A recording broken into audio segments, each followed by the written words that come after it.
Pick by the doctor. Yes, he's got it. Here he comes. Way rock the baby to sleep. Until morning. Ewing.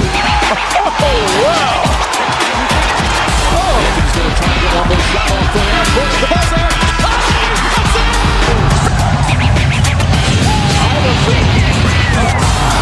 How about that? That steps over Teron Lowe. He thought about three. He'll put up that three.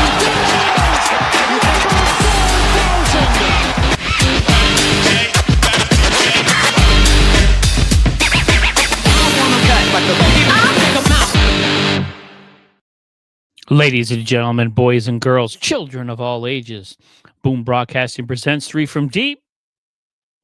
I'm your host, Jason Colenso. Welcome to the show, everybody. How you guys doing? Man, we had some basketball this past week, man. This is awesome. I know it's preseason, but I'm getting excited, man. Getting excited. So we are getting close to October 21st. So we got about 15 days to go before the regular season starts. So, but before first things first, guys, welcome to the show. Three from Deep, you're on NBA podcast. I'm your host, Jason Colenso. This is your first time here. Welcome. You are also on the Boom Broadcasting Network. So if you get a second, stop what you're doing, hit that like and subscribe button. We would appreciate it. You will not be disappointed. We have a lot of great content providers here on the Boom Broadcasting Network, man. We are here to fulfill all your entertainment wants, needs, wishes, etc. So jump on, check us out. A lot of great stuff, and it don't cost nothing, which is awesome nowadays with everything going on. So tariff-free here on the Boom Broadcasting Network here on Three from Deep. So, man, I am super excited, super stoked to get into basketball here. So first things first, we are going to discuss the New York Knicks, man. Let me get my Knicks mouth here. Where's my Knicks at? There's my New York Knicks, man. Yes, we got the New York Knicks. We're in Abu Dhabi last week for a couple of games, starting the preseason off. So that first game, game one, playing the 76ers. They won 99-84. I know it's just preseason. The big thing coming out of that game was Josh Hart, getting hurt. So we got to work on, hopefully Josh Hart will get back here quickly. But he is day-to-day with back spasms. If you guys saw the play, he kind of went down, no contact, got angry, chucked the ball up in the stands. But hopefully this will subside and he'll be ready for the regular season. Look, the Knicks need Josh Hart. He is kind of the energizer bunny of that team. He is the guy that kind of shows up game after game, does a lot of the grinding. Look, he had 9 triple doubles last year, which was the Knicks record, one more than Walt Frazier had 8. So 9 triple doubles, very integral part of the Knicks in their 50-win season. Also, very integral part in getting that team to the Eastern Conference Finals for the first time in 25 years. So get well soon, Mr. Hart. We need you. You are the heart of that New York Knicks team. So I am excited to get this going here because, yeah, man, Jalen Brunson looked pretty good, kind of Captain Clutch, starting good right off the bat. Those first couple of games looked good. Game 2, they ended up beating the Sixers 113-104. So a couple of good wins. You're over there overseas. It's kind of an exhibition. So the biggest thing is I wanted to get everybody to get out of there not injured. I know Hart with a little bit of a back spasm thing. Hopefully they get that taken care of. But other than that, everybody else kind of got out unscathed. Man, Jalen Brunson looks good already. I really want to see something from Brogdon, Clarkson, Yabusele. I need to see that bench. Our starting 5, I put our starting 5 up against any starting 5 in this league, especially all of them coming back. You have Karl-Anthony Towns, Mikal Bridges, OG Anunoby, Josh Hart. Phenomenal. I think they have the tools to win the East. With a lot of the teams falling backwards. Cavs, I don't know if they got 60 wins left in them with everything they got going on. Still got some question marks there. weak performance in the playoffs last year. Bucks, the Giannis drama. The Bucks start off slow. Do they fire Doc Rivers? Giannis getting back into the swing of things. I think he was out there for a little bit, had a little COVID-19, so hopefully he's feeling better, getting back into shape here for the regular season. I am worried about the Pistons. I think Pistons are up and coming. They're one of those teams that really gave us a rough time in the playoffs last year. I think they're only going to get better. Cade Cunningham showed up and showed out in the playoffs. His arrival is here. He is now one of the top guys, and I think you can look at him as possibly an MVP candidate. That's why I really want to see Jalen Brunson jump in and be an MVP candidate because he is that kind of talent. The Celtics falling back. I know they still have Brown. They still have some pieces there, but no Porzingis. Al Horford left, who we'll talk about here in a little bit. Excuse me. But I think the Celtics took a hit last year, losing Jason Tatum. They'll still be in the mix, but I don't have them in the top 5 at all as far as being Boston. The Hawks, Ice Tray, are they going to be any good this year? I don't know. They have some good young pieces. They got Porzingis from Boston. I'm not a big Hawks fan. I think that he does well in New York playing against the Knicks, but just the Hawks tend to just really fall flat.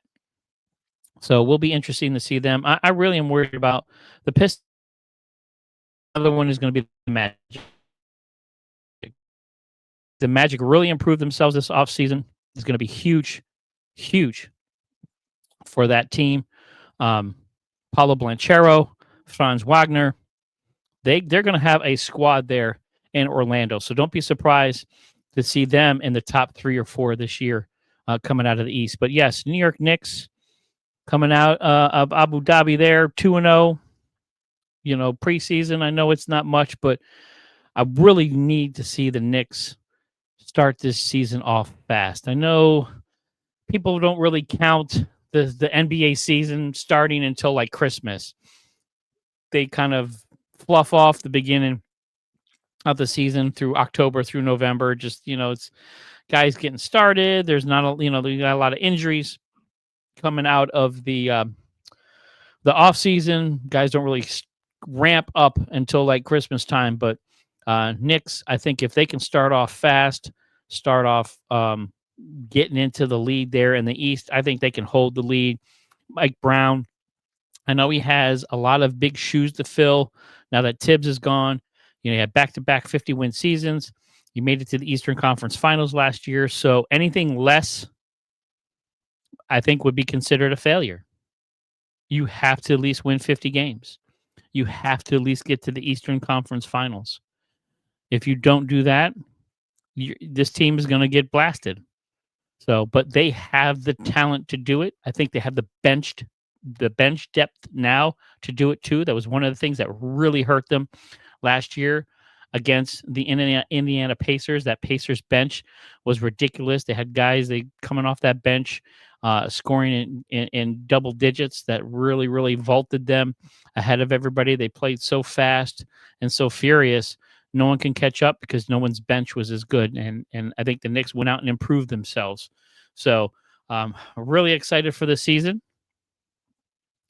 Let's go Knicks. Guys, drop me a line. Let me know what you think here. I still think the Knicks are number 1 in the East. Who do you got? I think Knicks 1. I got Cavs 2, Pistons 3, Magic 4, Bucks 5. Those are my top 5 in the East as of right now. Let me know what you got. Who are your top 5 in the East? So, let's jump into the West because, we had a little West news. We had a free agency signing. Let's welcome Al Horford to Golden State. Is this a big signing for the Warriors? That is an old team that just got older. Their starting lineup, average age, is 35.8 years old. So now you add a 39-year-old Al Horford. Look, he's a veteran presence. I think coming off the bench, I think he gives you a little bit of depth. I think he's going to be more utilized maybe towards the playoffs. I don't see them using him a lot in the regular season, and then maybe ramp him up for the playoffs because he does have playoff experience. He's a crafty veteran. He can score when you need him to. He was on those Gators teams in 06, 07, back to back, so he knows how to win. 2024, he was on that Celtics team that won a chip. So, but man, I don't know if this was the best for Steph Curry. Steph Curry needs some youthful exuberance around him. And you got Al Horford. You got Jimmy Butler, who is not a spring chicken anymore. Draymond Green getting up there. So I am really, really nervous about this Golden State Warriors team because, dude, the West is deep. And we all know that the West is probably the toughest one, compared to the East. A lot of great teams there. I think this helps them in the playoffs, possibly, but I don't see the Al Horford signing making noise. I do not. Sorry to say it, but they also did another signing. They got a little bit of youth on their back on their squad. They re-signed Kuminga, 2 years, $48.5 million. I think they overpaid. I like Kuminga. He has some talent. He's a little inconsistent. I just need to see more out of him to be worth, 24, whatever, 23, $24 million a year. He's just quite not there. And the Warriors need that. They need someone. Steph Curry is in the twilight of his. I mean, it's amazing to think of that. The twilight of his career. Steph Curry, 37 years old. He's the greatest shooter God ever created, but who's undefeated? Father Time. And for Steph Curry, time is running out.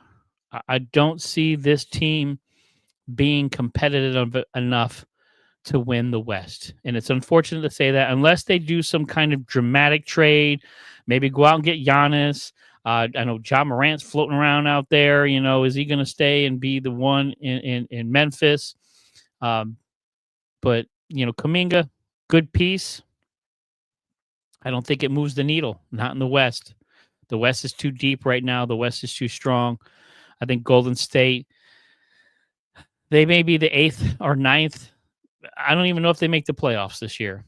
I mean, they need Steph Curry to play out of his mind, and they're going to need a lot more from Jimmy Butler if this team's going to make any noise. But Kuminga, we'll see what happens. They needed the signing because, again, that team is ancient right now. They are like the Golden Girls of the NBA right now. So Golden State Warriors, yeah, I think the dynasty is way over, and it is time to start shedding some pieces and get some draft capital, get some youth on that team, and revamp because, man, the West, you got the Thunder, you got the Rockets, the Nuggets, the Clippers, the T-Wolves, the Spurs, the Lakers, and that's just the top 7. I got Thunder number 1, returning champs, Shai Gilgeous-Alexander. Until somebody knocks them off, they're going to be number 1. Number 2, I'm throwing the Rockets in there. I know they lost Van Vliet, but with the addition of Kevin Durant, the Slim Reaper, points for hire, I think that vaults him in the number 2. Him with Amen Thompson, Alfred Sengun. I think that's going to be a really, really good team there in Houston. Third, I got the Nuggets. Nikola Jokic is still, to me, the best basketball player in the world. I know there's a lot of rumblings going on. He loves, his horse racing. He hasn't signed an extension with the Nuggets too. He may just walk away from basketball. I don't know, but I still have the Nuggets third because I still think the Nikola Jokic factor, the dad bod god, is still number one in the world to me. I got the Clippers right there too. Again, James Harden, Kawhi Leonard, getting older too.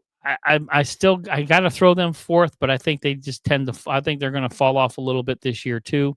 I think last year was their one shot to really make some noise and try to win a chip, and it fell flat again. Number 5, I got the T Wolves, Ant Edwards. You know, a lackluster playoffs last year. Julius Randle showed up, but the rest of their team did not. So, but we'll see what those T-Wolves do this year.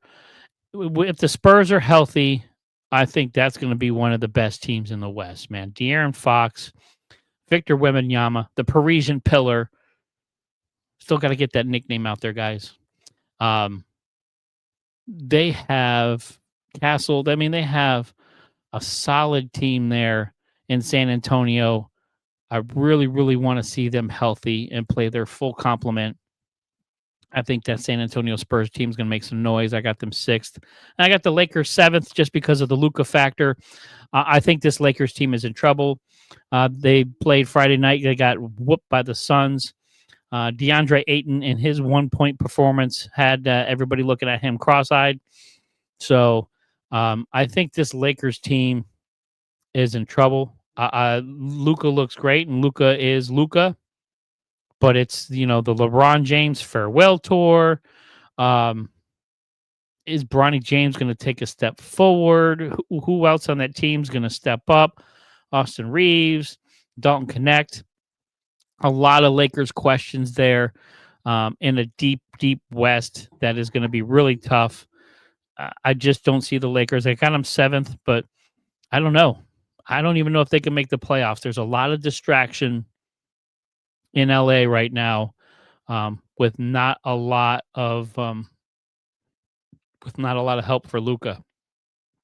So it'll be interesting to see what happens there. But guys, let me know who's tops in the West for you guys. Again, I got Thunder, Rockets, Nuggets, Clippers, T-Wolves. Those are my top 5. Bubbling up would be Spurs and Lakers.